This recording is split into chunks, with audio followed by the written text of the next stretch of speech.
एक छोटा सा गांव था। वहाँ एक गरीब बूढ़ी माँ सावित्री रहती थी। उसका एक बेटा रमेश और बहू मीरा थे। पहले सब साथ रहते थे, पर समय के साथ बेटे और बहू के दिल में बदलाव आ गया। बूढ़ी माँ की कमाई नहीं थी, काम करने की ताकत भी नहीं रही। घर में उसके लिए शब्द भी कम और ताने ज्यादा मिलने लगे थे। एक दिन सुबह का समय था। बूढ़ी माँ खांसते खांसते चूल्हे के पास बैठी थी।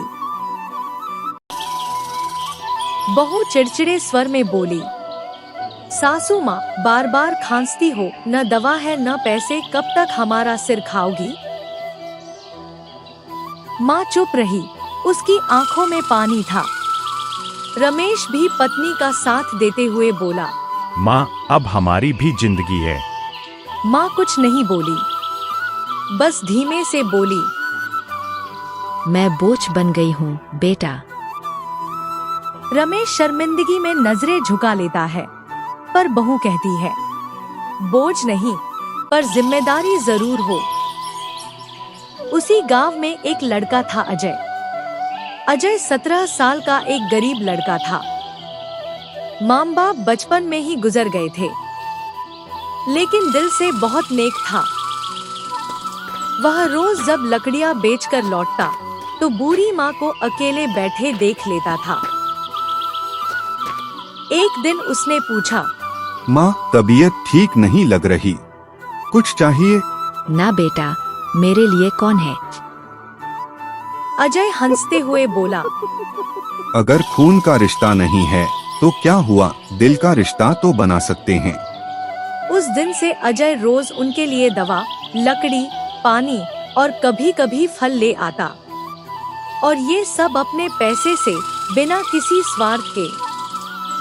एक शाम अजय बूढ़ी माँ के लिए दवा लाया, लेकिन बहू ने उसे देखते ही ताना मारा, क्यों आते रहते हो यहाँ? यह हमारा मामला है, तुम मत आया करो। अजय ने शांत होकर कहा, मेरा आना सिर्फ इंसानियत के लिए है।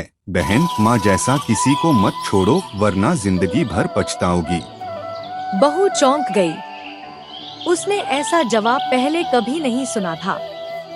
रमेश बाहर से आया और उसने माँ को दवा लेते देखा। उसे याद आया, बचपन में उसकी माँ भी उसे ऐसे ही दवा खिलाया करती थी। उसके दिल में दर्द उठा, आंखें भर आईं। रमेश अजय के आगे हाथ जोड़कर बोला, भाई, हमसे गलती हो गई, हमने अपनी ही माँ का दर्द नहीं समझा, तुम्हारा बहुत एहसान है। बहू मीरा भी रो पड़ी और माँ के पैरों में बैठकर बोली, सासू माँ, हमें माफ कर दीजिए, हमने आपका दिल दुखाया। माँ ने दोनों को गले लगा लिया। अजय धीरे से मुस्कुराया। उस दिन से रमेश और मीरा ने माँ का पूरा ख्याल रखना शुरू किया। अजय घर का सदस्य बन गया। कभी बेटा, कभी भाई, कभी दोस्त की तरह खुशी खुशी रहने लगे।